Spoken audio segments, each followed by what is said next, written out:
Hello student, पीके academy classes में आपका स्वागत है। मैं पीके पांडे आज आपको पढ़ाऊंगा परिमेय संख्या व अपरिमेय संख्याओं का रिवीजन। जैसा कि आपको पता है, क्लास 10th के गणित का पहला चैप्टर शुरू है। इसमें देख सकते हैं वास्तविक संख्याएं। वास्तविक संख्याएं में आपको 3 पार्ट पढ़ने थे। पहला दूसरा हो गया था। इन दोनों से रिलेटेड, पहले से रिलेटेड और दूसरे से रिलेटेड एनसीईआरटी क्वेश्चन भी करवा दिए गए हैं। अब हमारा तीसरा टॉपिक है परिमेय व अपरिमेय संख्याओं का रिवीजन। ये हमारा एक टॉपिक यहाँ से क्लियर हो रहा है और दूसरा है परिमेय संख्याओं का दशमलव प्रसार। तो यह जो ए वाला पोर्शन है और ये जो बी वाला पोर्शन है, पहले हम ए वाले पोर्शन को कवर करेंगे और इसी से रिलेटेड हम क्वेश्चन करेंगे। फिर हम बी वाले पोर्शन को पढ़ेंगे, इससे रिलेटेड क्वेश्चन। फिर तब जाकर के प्रश्नावली ये मेरा क्लियर होगा। तो इस पे प्रश्नावली 1.3 बनने वाला है। ठीक है, तो टॉपिक का नाम है परिमेय और अपरिमेय संख्याओं का रिवीजन। सबसे पहले आपको मैंने यहाँ पढ़ाया था, देख सकते हैं आप। आपको पढ़ाया गया था संख्याएं, प्राकृतिक संख्या, उसके बाद पूर्ण संख्या, पूर्णांक, परिमेय संख्या, अपरिमेय, तब वास्तविक मिला था ना। अब उल्टा चल रहे हैं। वास्तविक संख्या यानी इन दोनों से मिलकर के बनता है। उसके बाद ये परिमेय संख्या पूर्णांक से, उसके बाद पूर्णांक। ये सारी सिस्टम को देखिए, मैं यहाँ उल्टा करके दिखा रहा हूँ, मतलब बैक करके दिखा रहा हूँ।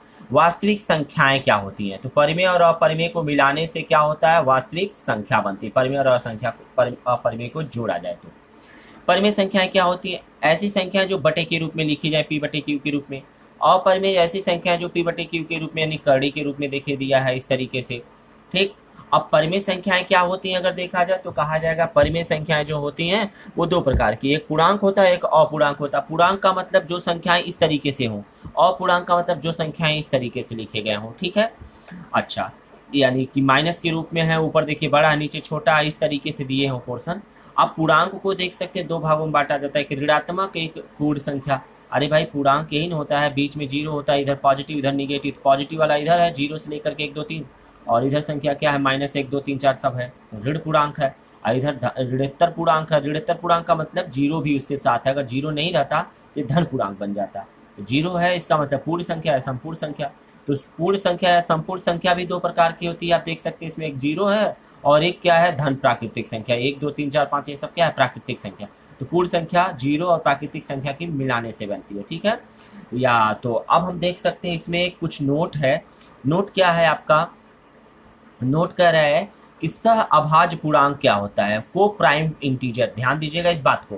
पूर्णांक का ऐसा युग्म जिसका एक के अतिरिक्त कोई उभयनिष्ठ गुणनखंड न हो। कोई उभयनिष्ठ गुणनखंड न हो, सह अभाज्य गुणनखंड। जैसे 2 और 7 का, 2 तो 2 गुणे 1 और 7, 7 गुणे 1, तो दोनों में उभयनिष्ठ कॉमन क्या है? देख रहे हैं, 1 मिल रहा है। यानी 2 बराबर क्या लिख सकते हैं? 2 गुणे 1, और 7 बराबर क्या लिख सकते हैं? 7 गुणे 1। क्या मिल रहा है दोनों में कॉमन? 1। यानी उभयनिष्ठ कॉमन क्या मिल रहा है? 1। इसका मतलब उभयनिष्ठ गुणनखंड 1 के अतिरिक्त कुछ और ना हो, एक ही हो। क्या और कुछ मिल रहा है क्या जिससे दोनों कटे? नहीं।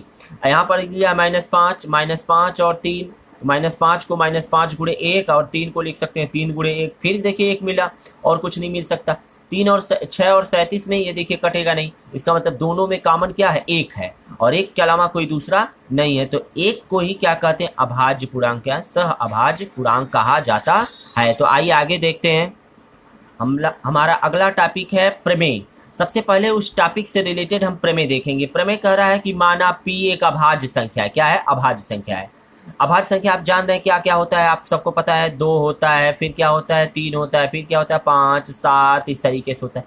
कह रहा है तथा एक धनात्मक पूर्णांक है, ए कोई दूसरी धनात्मक पूर्णांक है, यदि p क्या है? ए स्क्वायर को विभाजित करता है। यानी p जो है वह ए स्क्वायर को, जो ये धनात्मक संख्या ली है उसको क्या कर रहा है? विभाजित कर रहा है। तो p जो है वह a को भी विभाजित करेगा। जैसे मान लीजिए p एक अभाज्य संख्या, इनमें से कोई एक पकड़ लीजिए, जैसे मान लीजिए 3।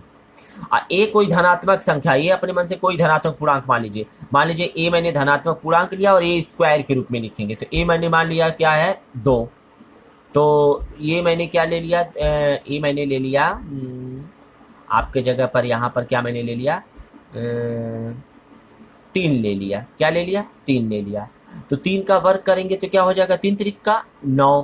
तो क्या देखिए, 3 इस 9 को विभाजित नहीं कर रहा, 3 के पहाड़ा में आ रहा है। इसका मतलब p जो है वो a स्क्वायर को विभाजित कर रहा है। इसका मतलब जब p a स्क्वायर को विभाजित कर रहा है तो इसका मतलब p a को भी करेगा, यानी कि 3 3 को भी करेगा। ये देखिए इस तरीके से। तो ये प्रमेय है, याद रखिएगा। अगर ऐसे ध्यान दीजिए, कोई संख्या यदि किसी के वर्ग को विभाजित करता है तो पक्का है वह उस संख्या को भी क्या करेगा, विभाजित करेगा। बस याद रखिएगा।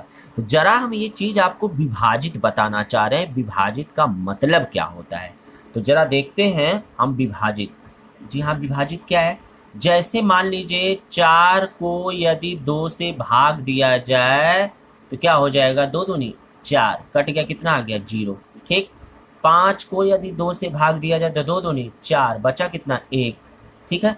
तो इस कंडीशन में आप देख रहे हैं कि नीचे जो शेषफल आ रहा है वो कितना, 0 आ रहा है। यहाँ पर शेषफल क्या आ रहा है, कोई संख्या बच रही है। तो ये यहाँ पर कह सकते हैं कि ये जो 5 को 2 क्या कर रही है, पूरी तरीके से भाग नहीं दे रही है, यानी यह इसको विभाजित नहीं कर पा रही है। लेकिन यहाँ देखिए शेषफल 0 आ गया, तो 2 4 को क्या कर रहा है, यानी कि 2 जो है वो 4 को क्या कर रही है, विभाजित कर रही है। कहने का मतलब जब भी विभाजित जैसा नाम आए या विभाज्य जैसा नाम आए तो ध्यान दीजिएगा नीचे शेषफल क्या होना चाहिए, 0, तभी वो उसको विभाज्य करेगा। ठीक है, ये बातें देख लिए। तो आइए जरा यहाँ से देखते हैं विभाज्य का। अगर इसको मैं लिखना चाहूँ तो ऐसे लिखते हैं, क्या, 2 गुणे 2। तो यानी जो भाज्य, आपको फार्मूला एक पता है, भाज्य बराबर भाजक गुणे भागफल प्लस शेषफल। तो भाज्य कितना दिया है, 4, कितना दिया है, 4, 4 बराबर भाजक कितना दिया है, 2, 2, और गुणे भागफल कितना दिया है, 2। ठीक है, और प्लस शेषफल कितना हो गया, 0। देख सकते हैं। इसी तरीके से अगर ये देखिए विभाज्यता नहीं है, ये विभाज्यता है। मान लीजिए अगर मैं 6 को क्या करूं, 3 से भाग दूं, तो 3 दूनी 6, कितना हो गया, 0। तो इसको क्या लिख सकते हैं, यहाँ लिख सकते हैं 6, और यहाँ क्या लिख सकते हैं, ये 3 भाजक है और गुणे 2 और प्लस 0। तो क्या देखने में आ रहा, 0 से मतलब है नहीं, तो 6 बराबर क्या लिख सकते हैं, 3 गुणे 2। तो आप देख सकते हैं कि किससे किस में भाग दे रहे हैं, 3 से 6 में भाग दे रहे हैं, तो 2। तो यहाँ देखिए 3 से 6 में भाग दे रहे हैं तो 2 आ रहा है। यानी जो पहले नंबर पे लिखा जाता है उसी से क्या किया जाता है, भाग दिया जाता है, यानी जिसे हम भाजक कहते हैं। क्या कहते हैं, भाजक। और जो बाद में आता है यहाँ बाद में, उसे हम क्या कहते हैं, भागफल। क्या कहते हैं, भागफल। तो आइए इसी तरीके से मैं कुछ लिख रहा हूँ, 8 बराबर 4 गुणे 2 है, तो इसको आप क्या कहेंगे, ये क्या है आपका, ये भाजक है, और ये क्या है, ये भागफल है। जैसे इसी प्रकार से मैं लिख दूं 9 बराबर 3 गुणे 3, तो आप 3 क्या है, ये भाजक है, यानी इससे इसमें भाग देंगे तो ये आएगा आंसर। तो जो पहले लिखा रहता है उसी से उसमें भाग देते हैं तो बगल वाला आ जाता है। जैसे मान लीजिए 10 बराबर दिया है 5 गुणे 2, तो इसका मतलब 5 से 2 10 में भाग दिए हैं तो 2 आया है उसका। तो कहने का मतलब यानी 5 10 को क्या कर रहा है, विभाज्य कर रहा है। 5 10 को क्या कर रहा है, विभाज्य, क्योंकि शेषफल देखिए यहाँ बचा नहीं है। यहाँ क्या कर सकते हैं, 3 6 को क्या कर रहा है, विभाज्य कर रहा है। यहाँ क्या कर सकते हैं, 3 9 को क्या कर रहा है, विभाज्य कर रहा है। यहाँ क्या कर सकते हैं, 4 8 को क्या कर रहा है, विभाज्य कर रहा है, क्योंकि शेषफल बचा नहीं है। जब शेषफल नहीं बचा, यहाँ पर 0 शेषफल है, जब शेषफल नहीं बचा तो इसको विभाज्य ही तो कर रहा है। ठीक है, तो ये बात याद रखिएगा, ये इसको विभाज्य कर रहा है, ये इसका क्या कहलाता है, फैक्ट। यही चीजें हमको बताना है, यही चीज हम आगे चल रहे हैं। तो आइए जरा देखते हैं। तो ये मेरा प्रमेय तो कह रहा है कि P जो है वह a स्क्वायर को विभाज्य कर रहा है, विभाजित करता है। तो पक्का है जब उसके वर्ग को विभाजित कर रहा है तो उस संख्या को भी क्या करेगा, वह P विभाजित करेगा। ठीक है, P कामा विभाजन a कर रहा है, विभाजित कर रहा है। ये प्रमेय याद रखिएगा इस प्रमेय को। अब आते हैं प्रमेय नंबर 2, मोस्ट इंपॉर्टेंट है। ये आप 9th में भी पढ़े हैं और 10th में भी आप पढ़ने चल रहे हैं कि मान लीजिए कोई करड़ी में 2 दिया हो, चाहे करड़ी में 3 दिया हो, चाहे करड़ी में 7 दिया हो, चाहे करड़ी में 5 दिया हो, ये सभी संख्याएं क्या होती हैं, अपरिमेय होती हैं। इसे ही हमें क्या करना, सिद्ध करना है। तो करड़ी में 2 एक अपरिमेय संख्या है, यही मेरा प्रमेय है। इस प्रमेय को कैसे प्रूफ करेंगे जरा देखते हैं। प्रूफ को लिखा जाता, उपपत्ति लिखा जाता है। तो आइए देखते हैं। कहा जा रहा है कि माना, सबसे पहले ये क्या है, अपरिमेय संख्या है। तो आपसे एक बात मैं बता दूं कि किसी भी करड़ी को सिद्ध करने के लिए विरोधोक्ति द्वारा उत्पत्ति, यानी सीधे कहिए कंट्राडिक्शन, क्या बोलते हैं, कंट्राडिक्शन। तो कंट्राडिक्शन वाला उसको सिद्ध करते हैं। कंट्राडिक्शन का मतलब क्या होता है, अगर अपरिमेय दिया है तो परिमेय मानते हैं, या तो परिमेय दिया तो उसे अपरिमेय मानते हैं। तो आइए देखते हैं क्या ये कह रहा है। कह रहा है कि माना करड़ी में सबसे पहले क्या करा, अपरिमेय संख्या है, सिद्ध करना हमको। तो सबसे पहले माना करड़ी में दो क्या है, इसी का उल्टा मानिए क्या है, अपरिमेय संख्या है। माना करड़ी में दो एक माना करड़ी में दो एक क्या है, परिमेय संख्या है। ठीक है, तो जब परिमेय संख्या, तो आप जानते हैं परिमेय संख्या किसके रूप में लिखी जाती है, पी बटे क्यू के रूप में। तो कहेंगे माना परिमेय संख्या ये है, तो कह सकते हैं इसे पी बटे क्यू के रूप में लिख सकते हैं, अर्थात करड़ी में दो क्या हो जाएगी, पी बटे क्यू के बराबर हो जाएगी। अब देखिए यहाँ से करड़ी है, तो इसका मतलब दोनों पक्षों का वर्गमूल है ये ना, इसका मतलब दोनों पक्षों का क्या करना पड़ेगा, वर्ग करना पड़ेगा। याद रखिए एकदम ऐसे स्टेप वाइज स्टेप आपको करना है। तो दोनों पक्षों का वर्ग करेंगे तो यहाँ हो जाएगा दो, करड़ी में दो का स्क्वायर, यहाँ हो जाएगा पी बटे क्यू का स्क्वायर।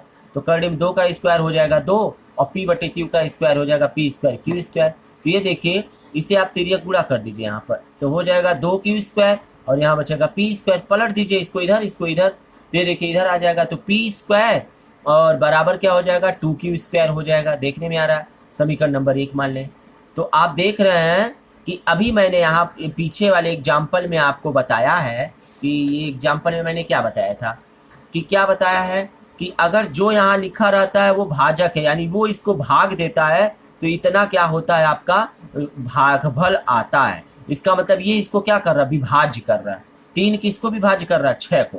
तो यही चीज यहाँ भी देख सकते हैं, 2 किसको विभाज्य कर रहा है, पी स्क्वायर को। वही चीज तो है एकदम ना, 2 किसको भी, तो 2 पी स्क्वायर को विभाजित करता है। तो जब 2 पी स्क्वायर को विभाजित करता है, तो अभी इसके पहले आपने एक प्रमेय देखा है। प्रमेय क्या देखा है कि अगर पी ए स्क्वायर को विभाजित करता है तो पी ए को भी विभाजित करेगा। उसी प्रकार से देख सकते हैं कि अगर 2 पी स्क्वायर को विभाजित करता है, तो इसका मतलब 2 पी को भी विभाजित करेगा। उसके वर्ग को यदि कर रहा है तो उसके सिंपली को भी करेगा। तो पी को भी विभाजित करता है, यानी प्रमेय से, अभी ऊपर आप प्रमेय देखे हैं। तब हम कह सकते हैं कि जब P 2 को विभाजित करता है, इसका मतलब आप यहाँ से क्या कह सकते हैं कि 3 जो है वो 6 को विभाजित करता है। तो 3 जो है वो 6 को विभाजित करता है, तो 6 बराबर 3 गुणे, यहाँ पता नहीं भाई विभाजित करें, यहाँ तो आपको मान लीजिए पता है 3 दूनी 6, तो 2 आएगा। लेकिन जब मान लीजिए यहाँ पर क्या नाम है, क्या कह रहा है कि 2 पी को विभाजित कर रहा है, यानी कि पी को क्या विभाजित कर रहा है, 2। तो इसका मतलब यहाँ पर गुणे आपको पता नहीं है कि क्वेश्चन मार्क क्या हो जाएगा, यही तो मान लेते हैं यह क्या है, m है। तो हम वही कह रहे हैं कि जब p 2 पी को विभाजित करता है, तो हम कह सकते हैं कि जो यह p है ये किसके बराबर हो जाएगा, 2m के बराबर। देखिए 2m के बराबर लिख सकते हैं, जहां m कोई पूर्णांक है। अब समीकरण 1 में यह क्या करेंगे, p का मान उठाकर यहाँ रखेंगे, तो p स्क्वायर है, तो जब यहाँ मान रखेंगे तो 2m स्क्वायर हो जाएगा। तो देख सकते हैं अब समीकरण 1 से 2m का whole square is equal to 2 की स्क्वायर, तो 2 दूनी 4, m स्क्वायर बराबर 2 की स्क्वायर। तो जरा ये 4m स्क्वायर रहने दीजिए, q स्क्वायर यहीं छोड़िए, 2 को इसके नीचे भेज दीजिए। तो ये देखिए q स्क्वायर बराबर, अरे भाई आप कहेंगे सर इसको यहाँ रहना चाहिए, इसको यहाँ तो पलट दिया गया है। तो जब इसको इधर करेंगे तो क्यू स्क्वायर आए, जब नीचे चला जाएगा तो 4m स्क्वायर भाई, तो 2 दूनी 4, अब क्या बचा 2m स्क्वायर। तो क्यू स्क्वायर बराबर क्या बच गया है आपके पास, 2m स्क्वायर, समीकरण नंबर 2। तो आप यहाँ से भी क्या देख सकते हैं कि 2 जो है वो किसको विभाजित कर रहा है, क्यू स्क्वायर को। तो जब 2 क्यू स्क्वायर को विभाजित कर रहा है, तो प्रमेय से हम क्या कह सकते हैं कि 2 क्यू को भी विभाजित करेगा। अतः आप देख रहे हैं कि P तथा Q में से कम एक उभयनिष्ठ गुणनखंड है। आप जरा देखिए, 2 जो है वो Q को भी विभाजित कर रहा है, और 2 जो है वो P को भी विभाजित कर रहा है।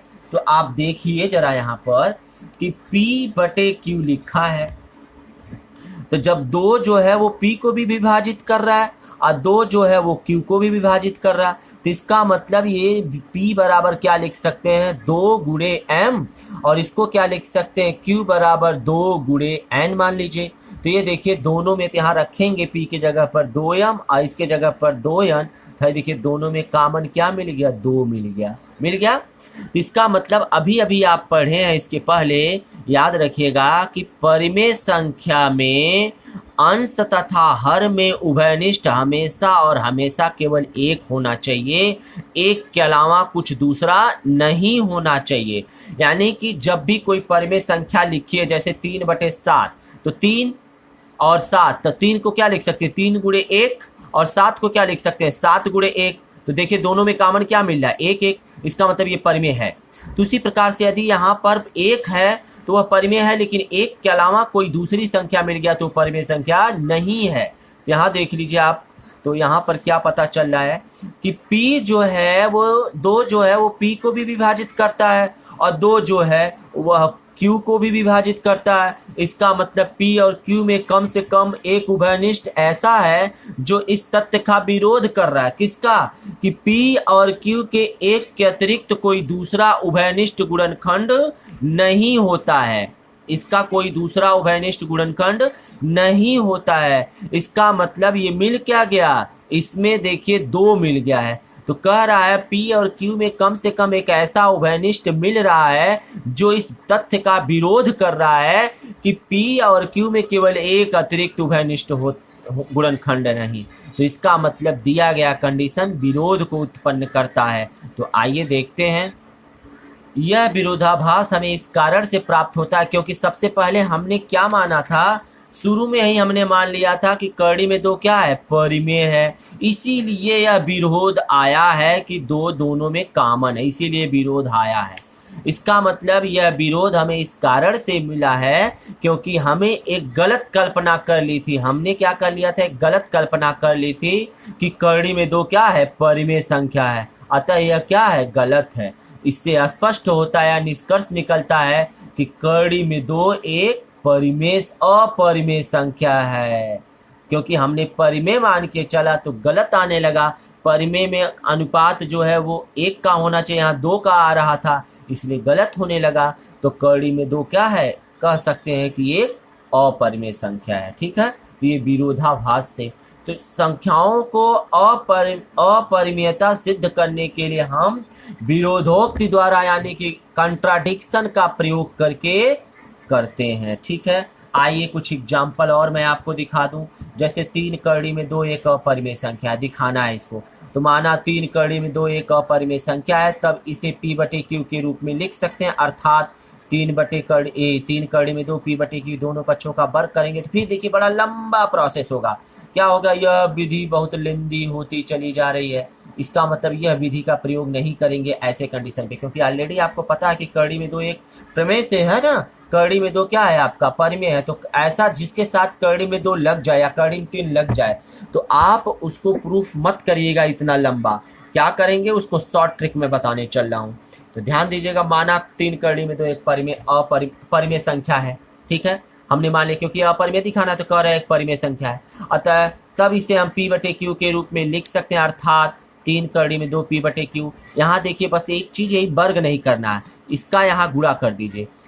तो अब देखिए, या गुणा करिए या 3 को इसके नीचे भेज दीजिए। तो कड़ी में 2 बराबर P बटे 3Q। अभी आप इसके पहले जानते हैं कि कड़ी में 2 क्या है, अपरिमेय है। और ये P बटे 3Q, P एक संख्या है और Q भी एक संख्या, 3 भी एक संख्या आता है। यह मिल करके क्या हो गया, परिमेय संख्या। और ये क्या है, अपरिमेय है। गलत हो गया, कंट्राडिक्शन होने लगा। देखिए वही चीज कर रहा है, क्या कर रहा है, यहाँ 3 तथा Q पूर्णांक हैं। क्या है, P तथा Q एक पूर्णांक है, इसलिए P बटे 3Q भी क्या है, एक परिमेय संख्या। 3PQ सब पूर्णांक है और पूर्णांक हमेशा परिमेय संख्या के रूप में लिखी जाती है। अतः करणी में 2 भी एक परिमेय संख्या होगी। जब यह हो रहा है तो करणी में 2 क्योंकि इसके बराबर थी, भी एक परिमेय संख्या होगी। परंतु इस तथ्य का विरोधाभास है कि करणी में 2 एक अपरिमेय है। आपको ऑलरेडी पता है कि करणी में 2 एक अपरिमेय है, अभी प्रमेय आप पढ़े हैं। तो इसका मतलब हमारा ये विरोध उत्पन्न कर रहा है कि इस प्रकार हमारी परिकल्पना गलत हो गई, इसलिए कह सकते हैं कि 3 करणी में 2 क्या है, अपरिमेय संख्या है। आइए एक और एग्जाम्पल देखते हैं। एग्जाम्पल नंबर दूसरा क्या कर रहा है, दिखाइए कि 5 माइनस करणी में 3 एक अपरिमेय संख्या है। तो सबसे पहले वही चीज माना, 5 माइनस करणी में 3 एक अपरिमेय संख्या है, इसलिए इसे P बटे Q के रूप में लिख सकते हैं। क्योंकि अपरिमेय दिखाना है, विरोध से हम क्या कर रहे हैं, परिमेय ले रहे हैं और परिमेय को आप जानते हैं P बटे Q के रूप में लिखा जाता है। अतः 5 माइनस करणी में 3 बराबर P बटे Q हो गया।